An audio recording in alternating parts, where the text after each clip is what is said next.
Today's COVID update is brought to you by Fulltech Systems, your technology center, where you'll come for the price but stay for the service. And we're back, and we are moving into our first conversation for this morning. This is our COVID-19 update brought to you by Fulltech Systems. And we are going to be discussing COVID vaccines and what Belize is doing to prepare for when we do get access to what I know is a very coveted immunization at this point. We have with us the technical advisor for the Maternal and Child Health Unit at the Ministry of Health, Dr. Natalia Beer. And we have Lydia Turton, who is the chair of the National Immunization Technical Advisory Group with the Ministry of Health. Good morning. Good morning. Good morning. Thank you very much for joining us. I know this is a very hot topic and people have many questions about Belize and our access to vaccines. And that's where I want to start. As we watch international news and we hear of countries gaining access, it's really important for us to put into perspective as to how we envision Belize will be able to access the vaccines that we have already that have already been committed to us. So who wants to take that question? I'll go first, Marlene. And thanks very much for this opportunity to start the dialogue with the population, with the audience about COVID-19 vaccine. Since last year, the Ministry of Health engaged with Gavi, which is the Global Alliance for Vaccine and Immunization, and we signed on to the procurement of 30% of the total population to be covered with the COVID-19 vaccine. Now that we know that there will be age restriction for the use of the vaccine, then this 30% has moved now to 68% of the eligible population to receive the COVID-19 vaccine. As we all know, and we are following up the news in the development of the vaccine, there is a process that one needs to follow. And from more than 100 different companies producing the vaccines, it's just a few that have been released to be used under emergency authorization. So we are just waiting on that process to finalize, and we're expecting vaccines to be available for Belize and other Caribbean countries and many other countries around the world in March, starting April. That's the timeline that we have so far. Now, the COVAX facility has made pre-orders with different companies. Do we know as yet which vaccine we will most likely get access to first? We do not know what vaccines Belize will be getting. We know that there is a short list of companies. You have Moderna, we have AstraZeneca, we have Johnson that is being reviewed currently.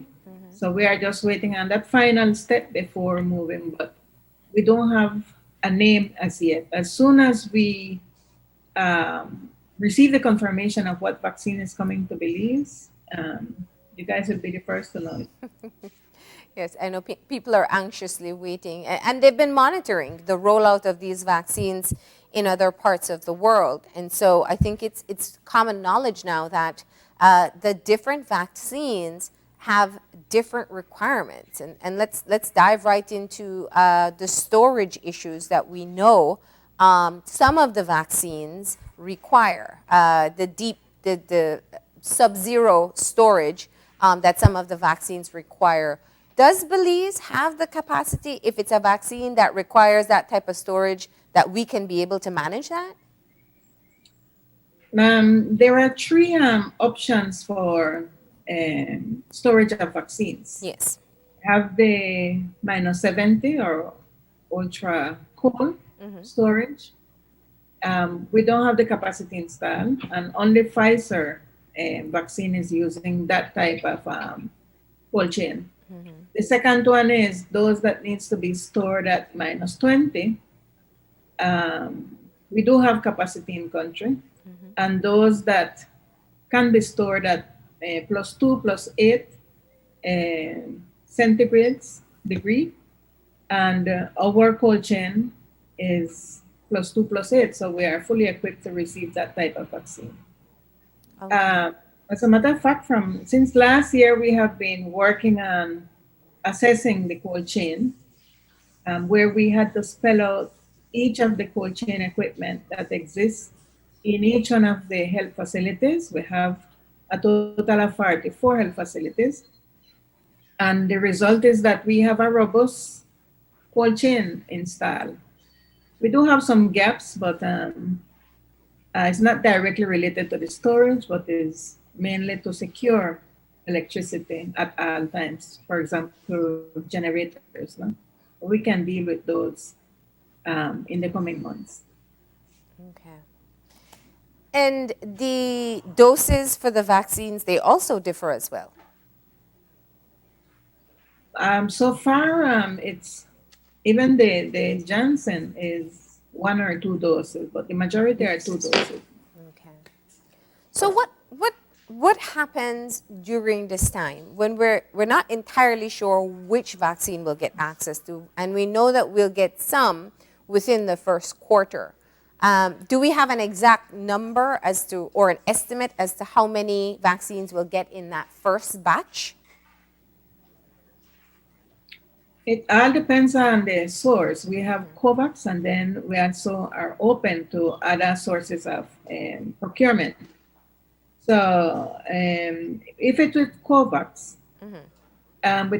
remember the objective is for all countries to be to receive vaccines. So all countries will receive 3% of their total population in the amount of doses of vaccines, 2 doses. And then the next shipment would be 17%. For us, how much is that? Our first shipment should be around 25,000 doses, and that would cover approximately 12,000 persons that can receive the vaccine. Okay. That's really important information, because where we have been hearing 30, that's the total amount of vaccines that we should get access to. But in fact, that first batch will only be 3%, then 17%, and then 10%. Okay. But let us remind ourselves that we are looking for other sources. So Okay. I wouldn't count on just considering it will be only 3%. Okay. That's good. So the other avenues that we're looking at beyond the COVAX facility, what would those be? Well, it's looking directly with the manufacturing companies once they receive the clearance, because remember, this is a responsibility for the Ministry of Health and Wellness to ensure we get the best quality vaccines for Belize. Yeah. Now, when we do have the vaccines in country, even if it's 3% or 5% or 10%, it's going to need to be clearly communicated to people who will get access and why they will get access first. What's taken place with the protocol so far? What we have been doing, and I'll just introduce Miss Lydia. Lydia, yeah. What we have been doing is working on different documents to prepare for the introduction of the vaccine. For example, we have our national COVID-19 vaccine introduction plan. We have a draft policy that will, once approved, it will be communicated to the population, and that will lay out the procedures of how one will access the vaccines. And the districts have completed the initial phase of their planning for the introduction of the vaccine. And now in this pre-arrival of the vaccine, we need to increase the communication with the population, hence the reason for accepting the invitation today. Yeah. So Ms. Lydia can continue with Yeah. the discussion. Tell us about Yes, this good advisory morning. group. Yeah. Good morning. Yes, the National Immunization Technical Advisory Group is a group of healthcare professionals that our role really right now since mid-December has been to review all the material that is available, the scientific material that is available on the vaccines, and to help guide the process by way of recommendation to the Ministry of Health and Wellness. So we have been looking at vaccines as the characteristics that would be beneficial and most needed for us in country. You mentioned the cold storage, that's an important piece. So we've been looking at various aspects of the vaccine and making recommendations.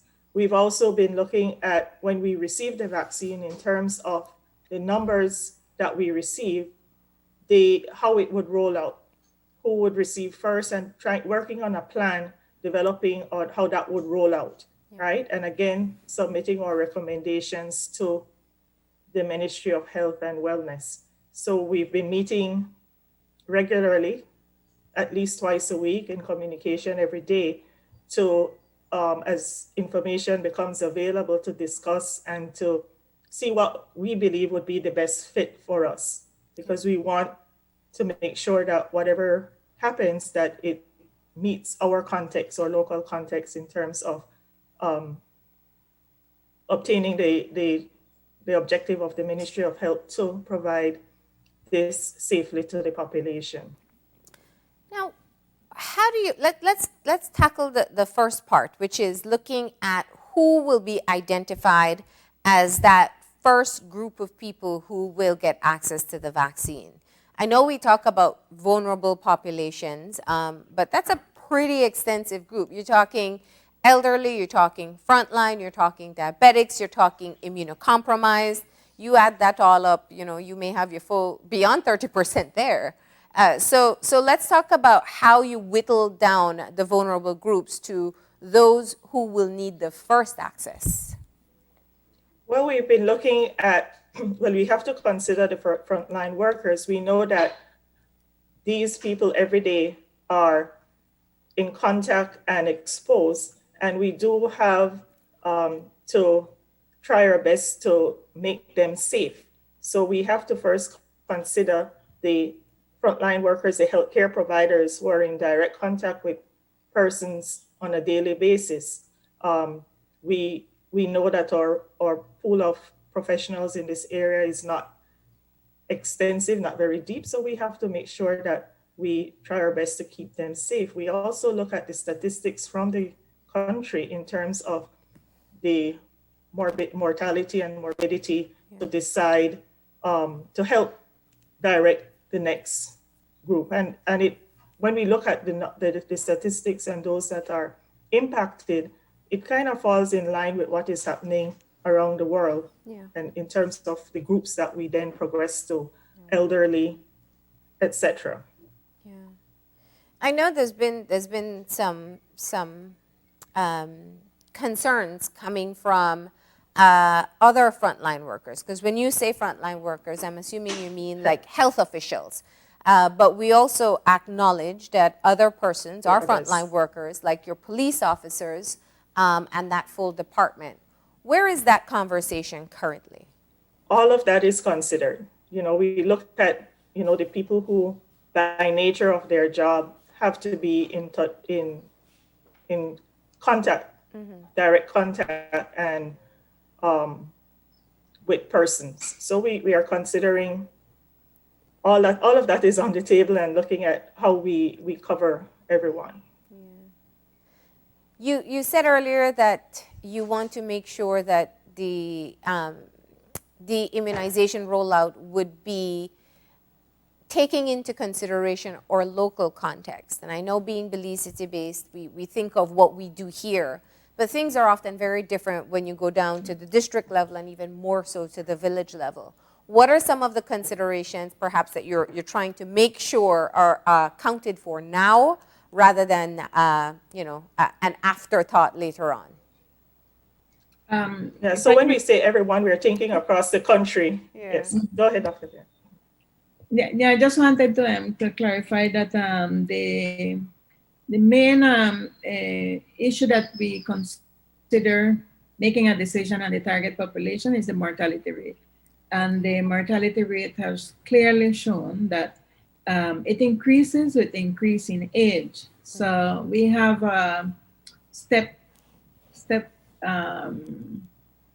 step Wise. proposal for the vaccination of the population, and within those age groups, then we would obviously call in those first that have chronic illnesses or have Good. greater risks. So we are looking at healthcare workers as the first group, followed by elderlies, 60 and beyond, 60 years old or older. And then from there, we move down to the brackets of 50 to 59, 40 to 49, 30 to 39. And then the last bracket would be the younger population, which is 18 to 29 years of age.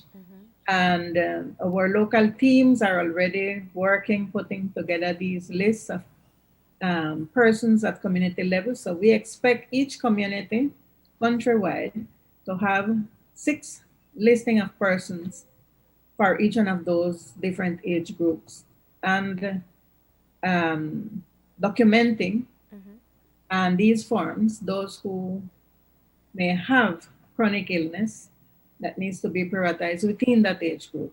Yeah. So I think that is a fair distribution for all the different age groups, and giving priority also to frontline workers within those brackets and persons with comorbidities or chronic illness in those brackets.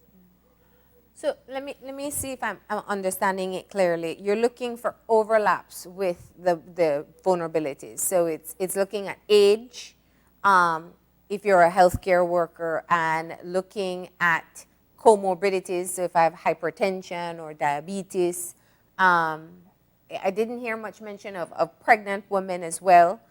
Is that what you're saying, that the first batch at least, you'll be looking at those who have kind of more than one vulnerabilities? Exactly. You mentioned pregnant women, and I guess people might be thinking about children too, but we have to wait on the evidence to say from now that pregnant women will be included. Some countries are giving pregnant women the option for them to choose without any responsibility for the administration of the vaccine. But we will wait a little bit more and see if we can gather some more evidence. And once it's safe that we can give pregnant women, of course they will be included.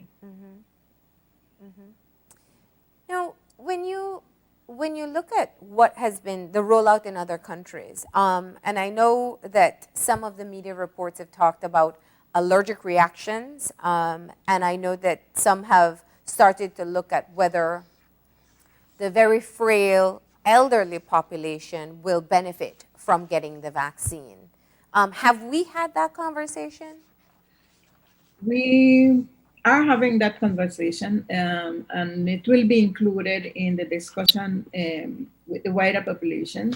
As any other medication, there might be a small group of persons that may present some allergic reaction. We are also requesting that in the census of persons, candidates to be vaccinated, we must document those who have a history of allergy, for, to make provisions for them to receive their vaccine at larger health facility rather than at community during a mobile clinic. So All of that is being considered. So far, the vaccines are proving to be safe, with a few severe allergic reactions. That is good news for us.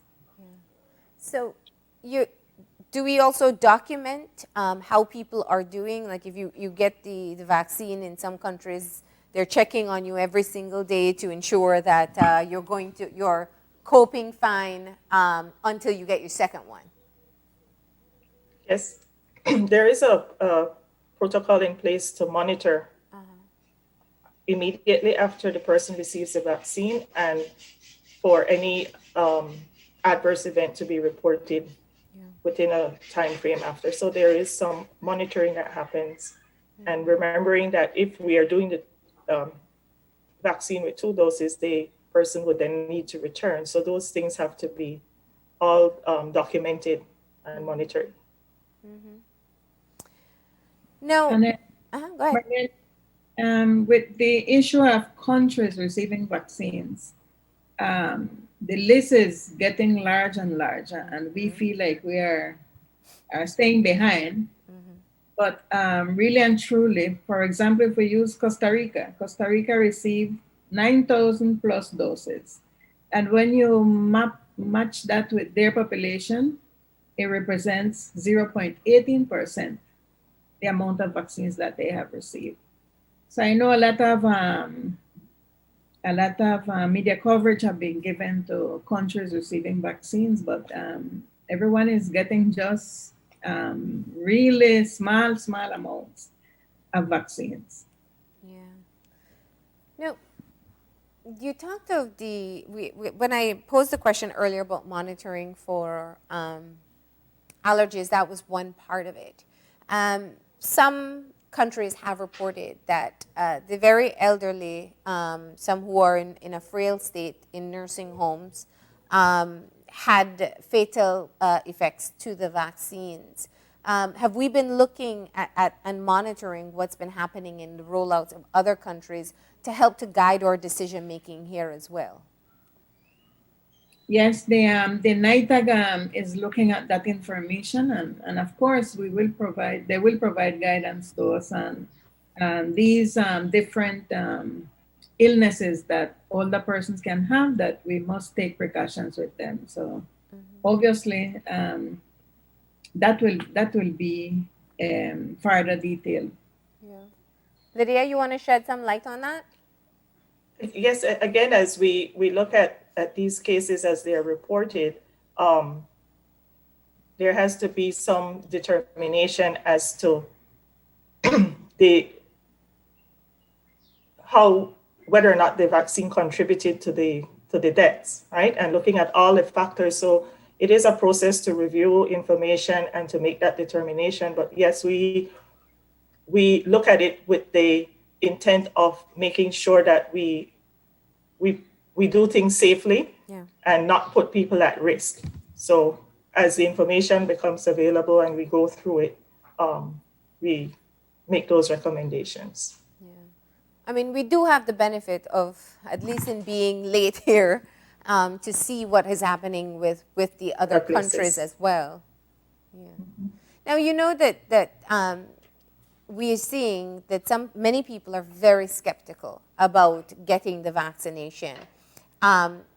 Belize has always had a very good track record with our vaccinations.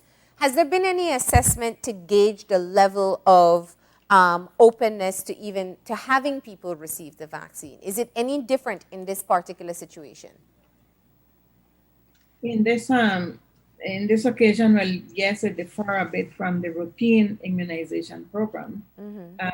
But I think the situation with the COVID-19, in 2019, nobody knew about COVID-19. It started for us in March. It started in many countries since January, and it started in China in December or November 2019. Yeah. So it's a very new disease that we all know that it's very transmissible and it is causing deaths. For 2020, we had a total of 10,901 persons diagnosed with COVID-19, and we had 250 deaths. So what do we know about COVID-19 right now? Well, initially, we thought it was just one more respiratory illness. And if you can recall, the focus was on the lungs only at the beginning of the pandemic. Later on, we know now that several organ systems have the same receptor for the COVID-19. And that is why we're seeing persons that are infected with COVID-19 may present with cardiovascular disease and other complications, and not just the respiratory illness. And now we know that after a person recovered, they may still have signs and symptoms. And we are only 1 year into COVID-19, so we don't know for how long these signs and symptoms will persist.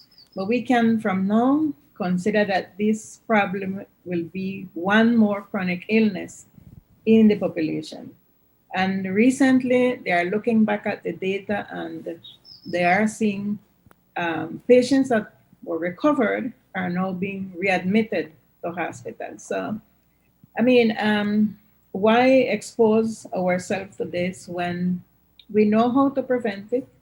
And vaccine is one of those tools that will help us to prevent the spread of the disease among the population.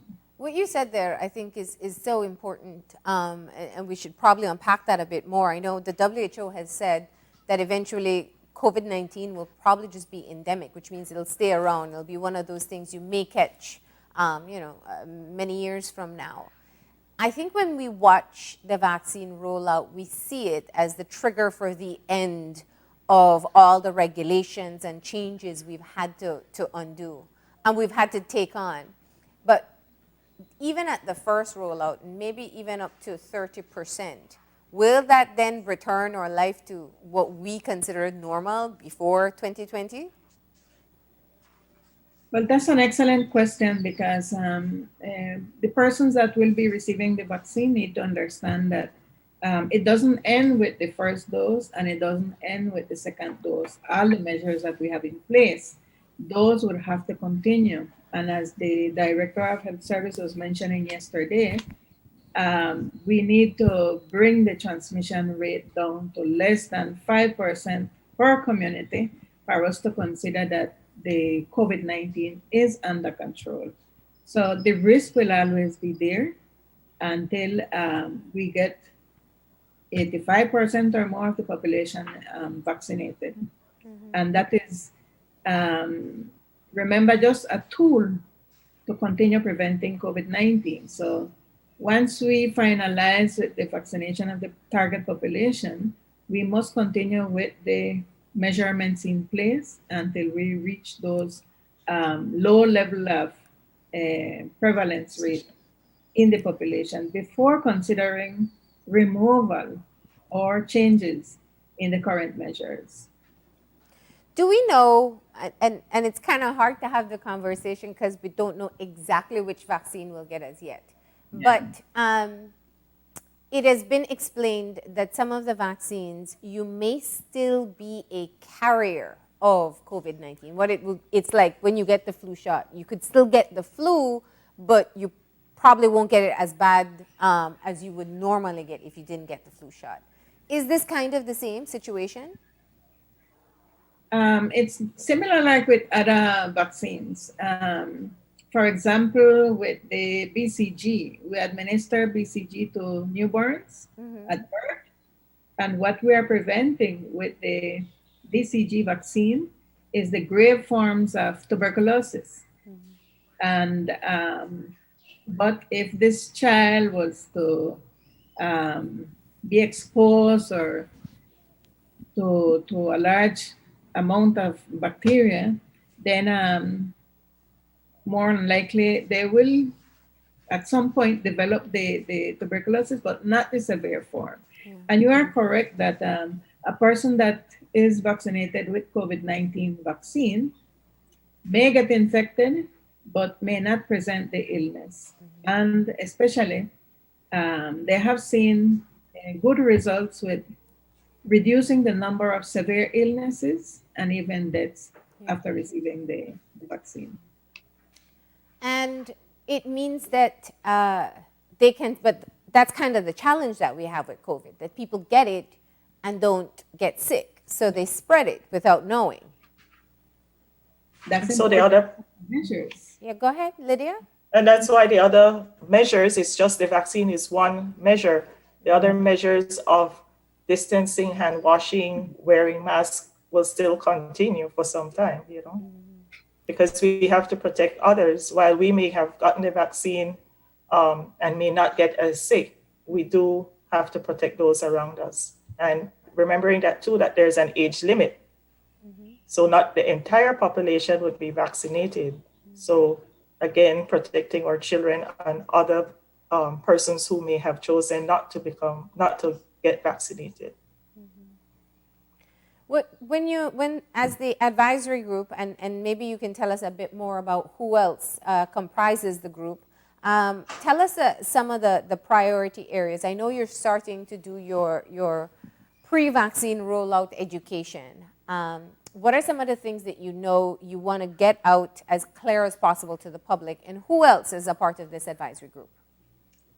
On the advisory group, we have Dr. Marcelo Coy, Dr. Fernando Cuellar, Dr. Victor Rosado, Dr. Cardo Martinez, Dr. Cecilio Eck, Dr. Ivan De Paz, Dr. Beryl Irons, and we have other technical persons from the Ministry of Health who help to provide information as we request in terms of statistics. So we have persons pediatricians, OBGYN, persons with public health experience, intensivists, internists, and I am a pharmacist by profession. So that's the core group. And of course, we are assisted by persons from the Ministry of Health and Wellness. And the priority communication messages that you're trying to get out at this time? The education is focused on getting facts out and trying to dispel myths and to make the information as clear as possible so that people understand, can relate to the information. So not very technical in some cases. In other areas, people might want more technical information, but basically it's aimed at getting facts out and to try and dispel some of the myths and even address some of the reservations or fears that people might have around becoming vaccinated. Is it going to be mandatory for any population to get the vaccine, healthcare workers, for example, or it will all be based on your own personal choice? It's an individual decision, and I don't think that we can mandate any individual. People have their reasons. We can only provide information so that they can make an informed decision. So we have 2 more months before we possibly see that first batch, that 3% that should come from COVAX, maybe even sooner. I know Dr. Beer has said that we are working directly with manufacturers and trying to get the vaccine through other angles. There are going to be people who will feel that they should get the vaccine and perhaps not be included in that first batch. What's your plan in being able to ensure that people will know how they fit that criteria for that first batch of vaccines when they come in the country? As soon as the policy is approved, we will be sharing it in detail with the population, and that lay out the steps for the accessing the vaccine. Yeah. And if I'm living in a rural area and I'm concerned, maybe I have, I have comorbidities, I'm high risk, and I'm worried that maybe you won't even know that I'm living in this village and I can't get access to the vaccine. How do I put myself at ease in that situation? Well, remember, we have the network of community health workers, so we are asking for them to also furnish a list with their community members that are candidates for the vaccine, and including on that list the history of allergy and the chronic illness that they may have, and that will put them above everyone else from that age group that they pertain to. But all of this will be explained to the population. Of course, of course. So that first list will be prioritized based on those who fit the age category in addition to other vulnerabilities. And if they have medical allergies, they perhaps won't be included in that first batch? No, with the medical allergens, it's just to have a greater precaution with them, no? And not treat them like a person with no history of allergy. So you can monitor them even more closely. Yes, yes. All right. So can we now definitively say that by April we will start to see vaccinations in Belize? By April, it's a good timeline for us to work with, based on the processes that are being followed. And I know some people may say that the vaccine was developed too fast, but just like other Caribbean countries and many other countries, we are just waiting for all those processes to be exhausted. And we have a listing of recommended agencies that Belize will rely on for when it comes to quality of the vaccines. And these are the World Health Organization pre-qualification, and followed by stringent regulatory authorities that have the vaccine. And the COVAX facility, as you said before, is our first avenue that we're looking at. So I just want to make sure that people are very clear from today's conversation what we know. We know that based on COVAX's timeline, by April, we should be getting 3% vaccination to cover 3% of our population, which is about 12,000 people.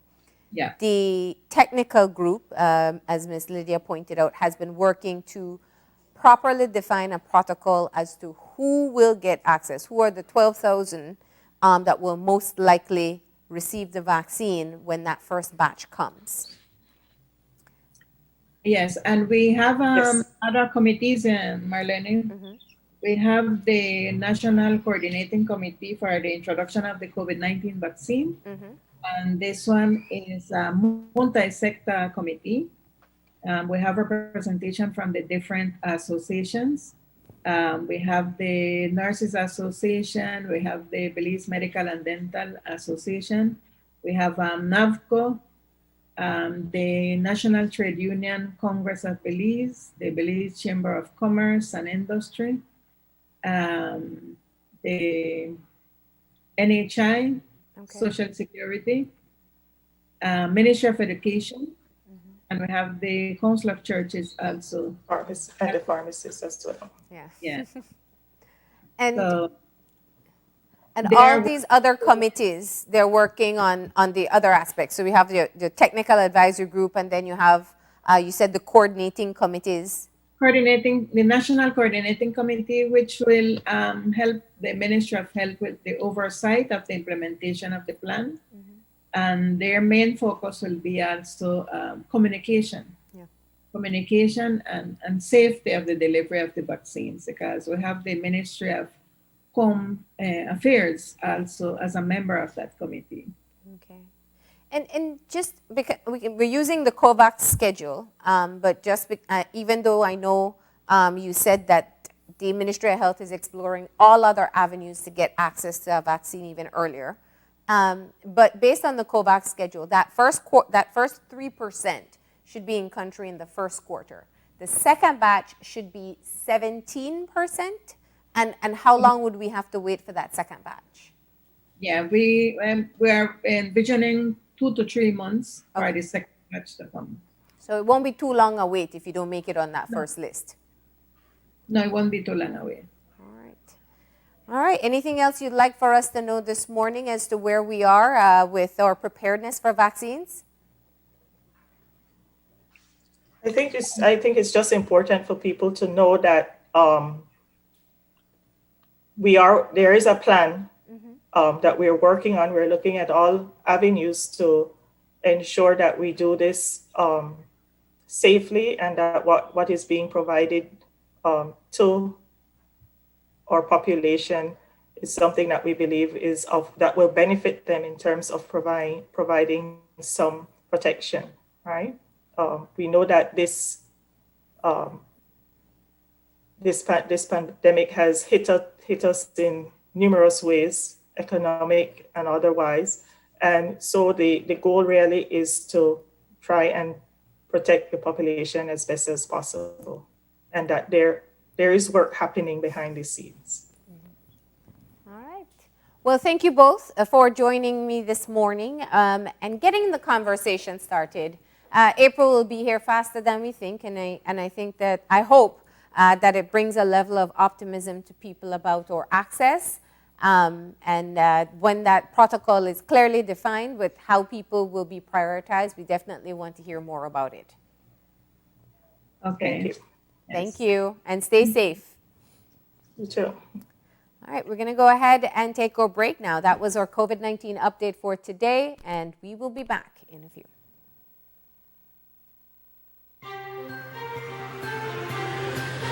This COVID update was brought to you by Fulltech Systems, your technology center, where you'll come for the price, but stay for the service.